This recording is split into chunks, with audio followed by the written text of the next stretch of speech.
لە شاری سلێمانی دەچینە لای پەیامبەرمان ئیحسان سابیر. ئیحسان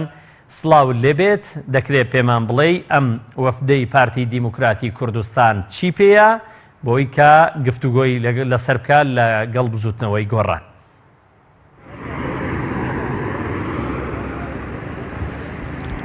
بەڵێ سڵاو لە ئێوە لە تەواوی بینەرانی کەناڵی ئاسمانی پەیامبەر دیارە ئێمەستا لە گردی زەرگەتەین لە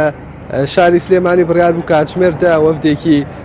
مەکتەبی سیاسی پارتی دیموکراتی کوردستان سەردانی بزوتنەوەی گۆڕان بکات لەگەڵ ئەندامانی بزوتنەوەی گۆڕان ڕێخەری گشتی بزوتنەوەکە کۆبێتەوە لەسەر دوای پێشاتەکانی عێراق و هەرێمی کوردستان بە تایبەتی لە دوای ئەو بادگریژیانەی کە لە دوای ئەنجامدانی ڕیفراندۆم و لەلایەن حکوومەتی بەغا ڕویان کە هەرێمی کوردستان دیارە ئێستادا بزوتنەوەی گۆڕان وەک لەوێنەکاندا دەبینە ئامادەکاری کردو بۆی پێشوازی لە وەفدەکەی پارتی دیموکراتی کوردستان بکات، بەڵام تاکو ئەم ساتە وەفدەکەی پارتی دیموکراتی کوردستان نەگەشتوتە بارگای سەرەکی بزوتنەوەی گۆڕان لە شاری سلێمانی و بڕیاریشە لە دوای بزوتنەوەی گۆڕان لەگەڵ یەکێتی نیشتیمانی کوردستان کۆ ببنەوە. دیارە وەفدەکەی پارتی پێگاتون لە فازڵ میرانی و هەروەها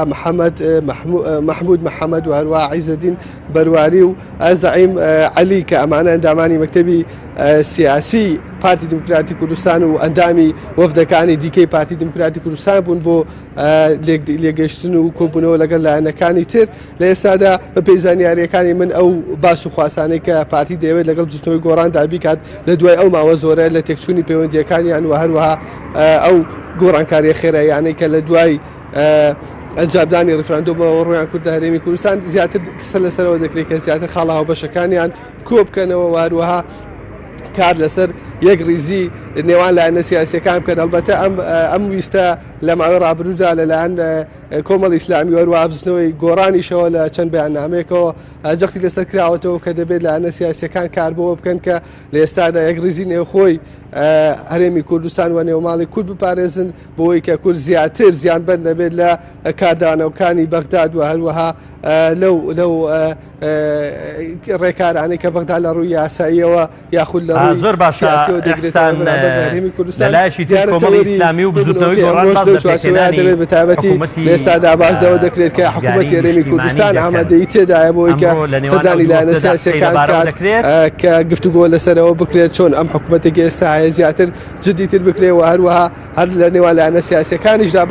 باز لەوە دەکرێت کە سەرقاڵی پێگەێنانی وەفدێک بن بەوەی سەردانی بەغداد بکەن کە گفتوگۆ یاخود دانوستان لەگەڵ